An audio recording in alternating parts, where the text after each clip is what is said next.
Ahoj, dnešné cyklopotulky začíname v Osturni, to je najsevernejšia rusínska obec na Slovensku a pre tých, čo ste zorientovaní, viete, že sme na Zamagurí. Dnes nás okrem krásnej prírody práve tohto kúska slovenskej zeme čakajú ešte aj pieniny. Tu niekde by som mal mať mojich kamarátov, s ktorými dnes budeme bicyklovať, tak poďme ich nájsť. To nie sú oni. Zamagurie leží na severe Spiša, obkolesené pohorím Spišská Magura z juhu a riekami Dunajec a Białka na západe. Osturňa je rázovitá obec v okrese Kežmarok, ktorá zaberá úzku dolinu obkolesenú horami. Z Prešova sa sem dostanete za 1,5 hodiny, z Popradu za necelú hodinku. Osturňa je jednou zo slovenských obcí, v ktorých život do súčasnosti prebieha v pôvodnej dedinskej zástavbe, tzv. Živých skanzenov. Spolu 157 dreveníc tvorí pamiatkovú rezerváciu ľudovej architektúry. Základným stavebným materiálom je drevo, z ktorého je postavená celá stavba, ako aj krov a sedlová strecha pokrytá šindľom. A v tejto kulise smerujeme za Gabikou z oblastnej organizácie cestovného ruchu Tatry Spiš Pieniny a jej pelotónom. Dnes sa nachádzame v Zamaguri, v takej strediskovej obci Osturňa. Je takým typickým centrom Zamaguria a zamagurských dedín. Okrem toho, že sa tu dá dostať od Ždiaru a od Belianských Tatier, je tu množstvo ďalších iných cyklotrás a cyklociest. A keďže sme blízko poľských hraníc, tak aj smerom na Poľsko. Do partie som priviedla ešte členov občianskeho združenia Po stropách Gorala z obce Matiašovce. A je to výnimočná partia mladých nadšencov, ako vidíš, aj cyklistov, ktorí sa venujú rôznym aktivitám a dnes nás budú sprevádzať na jednej z týchto trás. Z Osturne teda odchádzame už spoločne do Sedla nad spišskými Hanušovcami. Je to cyklistami a turistami obľúbená a známa križovatka turistických chodníkov a cyklotrás, ktorá ponúka krásne výhľady a najnovšie aj e-bike point, ktorý dodá šťavu vášmu tátošovi znavenému stúpaním.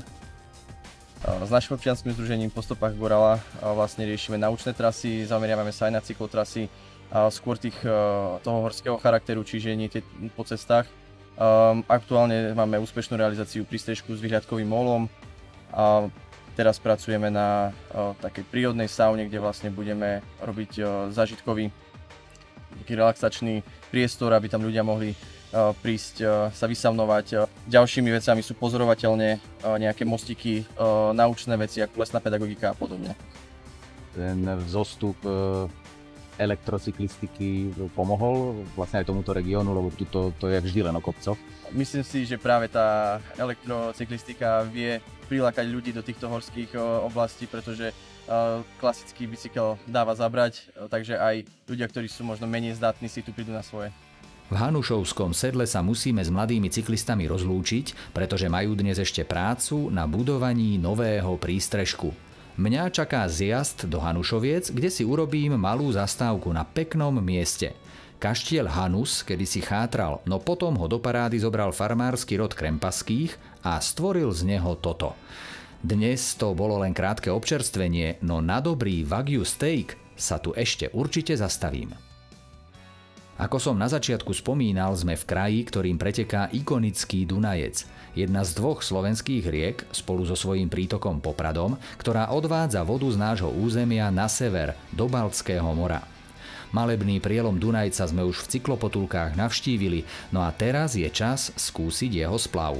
Ideálnym miestom na nalodenie sa na plť alebo raft či kajak je rezort Pltník v Červenom kláštore. Plteň na Dunajci to je, hádam, jedna z najväčších ikon celého tohto kraja a my sa teraz samozrejme zväzieme, keďže sme tu s cyklopotulkami. Ako sa vlastne zrodila celá táto veľká atrakcia? Predpokladám, že to vychádza z nejakej tradície, ktorá tu prísť. Áno, už v 2. storočí ľudia alebo goráli vozili drevo a iný tovar do Baltiku. Momentálne je to služba, ktorá sa vykonáva pre turistov. Je to turistická atrakcia, jedna z najväčších v strednej Európe. Plavíme sa 10 km Pienickým národným parkom. Každá plť, tak ako auto, má vlastne technický preukaz, poistku a aj pltníci musia mať preukaz a licenciu, to znamená skúšky na malé plavidlo. V rámci rezortu a prístavu máme aj požičovňu bicyklov. Kto si bicykel nechce doniesť so sebou alebo je to pre neho záťaž, vieme poskytnúť naše, máme ich 130 spolu so sedačkami, takisto vozíky pre deti, pre psíkov nie je problém. Najkrajšia cyklotrasa, ktorú ty máš najradšej? Tak určite okolo priehrady, novo vybudovaná, len 6 km proti prúdu je veľká horská priehrada Corštínske jazero, kde sa ešte dostaneme. Neponúkame priamo okolo Dunajca, lebo cez leto je to pretlak, takže snažíme sa vlastne ľudí a turistov dotiahujú aj na iné cyklotrasy, na miesta. Bicykle nám samozrejme dovezú, no dovtedy mám chvíľu čas, tak mierim do Červeného kláštora, tentoraz s malým K. Ten dal meno celej obci. Ikonické miesto tohto regiónu predsa nesmieme vynechať.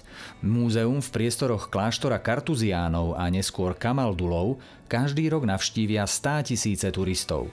Kláštor je znovu zrodený, obrazne aj doslova. Viac nám povedala jeho prevádzková riaditeľka Marcela. Nachádzame sa v múzeu Červený kláštor. Je to objekt bývalého kartuziánskeho kláštora, ktorý prezentuje život a históriu kartuziánskych a kamaldulských mníchov, ktorí pôsobili na Zamaguri. Je to jediný kláštor svojho druhu na Slovensku? Je to jediný zachovaný kláštor na Slovensku, áno. V súčasnosti sa už ani kartuziáni, ani kamalduli na Slovensku nenachádzajú. Prechádzali sme okolo tabule, že Červený kláštor znovu zrodený. Čo to znamená? Znovu zrodený je projekt, veľmi aktuálny. Jeho cieľom bolo prinavrátenie kláštoru pôvodných funkcií, ktoré v minulosti mal. To znamená, že sme tu začali variť pivo, vytvorili sme manufaktúru z týchto bylín, ktoré sa nachádzajú v bylinkových záhradách. Tvoríme rôzne bylinkové produkty, taktiež sme obnovili kláštornú školu, kde máme pripravené vzdelávacie programy pre deti aj pre dospelých. No a takisto sme rozšírili ubytovanie, čiže návštevníci a turisti sa môžu u nás aj ubytovať. Vraciame sa do rezortu Pltník, kde si v lete môžete zaplávať v bazéne či využiť wellness. Majú tu 50 lôžok v penzióne, ďalších 50 v drevených chatkách, alebo môžete využiť kemp pre 300 ľudí. No my radšej využijeme pekné počasie a ideme sa pozrieť za hranice, teda za Dunajec, ktorý je na svojich 20 kilometroch hraničnou riekou s Poľskom. V Červenom kláštore je od roku 2006 lávka, ktorá spája obec s poľskými Nižnými Šromovcami. Po jej prejazde sa nám otvorili ďalšie nespočetné možnosti.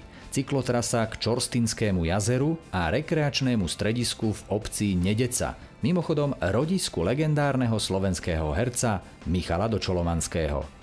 Akou si pridanou hodnotou celej tej cyklistiky v Zamaguri a v Pieninách je to, že vlastne zajdete za hranice a otvorí sa vám úplne nový svet. Ty to tu máš, Peťo, najazdené však? No, trošku to mám najazdené. Keď je nejaký viac času voľného, tak dám si tu koliesko okolo priehrady, okolo Čorstinského jazera, popod naše hrady, bývalé slovenské, Čorstinský hrad a Nedžický zámok. Je to nejakých 53 km, takže človek musí mať trošku času na to, trošku najazdené, lebo sú tam také 2 stupačíky, ktoré treba výjsť, ale ináč je to pohodička pre rodiny s deťmi, úplne super trasa v Poľsku, takže... Áno, hovoríš o tom, že rodinná cyklistika, vidím, že aj ty s rodinou pravidelne takto chodíš bicyklovať. A čo keď, dajme tomu, na druhej strane tohto jazera si malá povie, že už nevládze? Keď nevládze, tak máme tu stále možnosť nastúpiť na loď do nejakej určitej hodiny do 18:00, kedy nás vlastne loď vie prepraviť tu do hlavného prístavu v Nedžici a už tu sadneme na auto a už ideme domov. Takže je to bez problémov, aj keď niekto nevládze. Lúčim sa s milou rodinkou a ja mierim nazad do rezortu Pltník, kde ma čakajú s večerou. A nie hociakou. Grilovačka priamo na brehu Dunajca, živá goralská hudba a dobré pivko. To si nenechám ujsť. Končíme opäť pri Dunajci a fantastickou pozvánkou na večeru. Pozrite sa, už sa to tu grilluje. Dobré pivo načapované. Zdruf? Zdruf. Výborná pozvánka na cykloturistiku v Pieninách či Zamaguri. Tak sem príďte, my tu určite budeme. Ahoj. Hej, hej, gorálu, vracaj do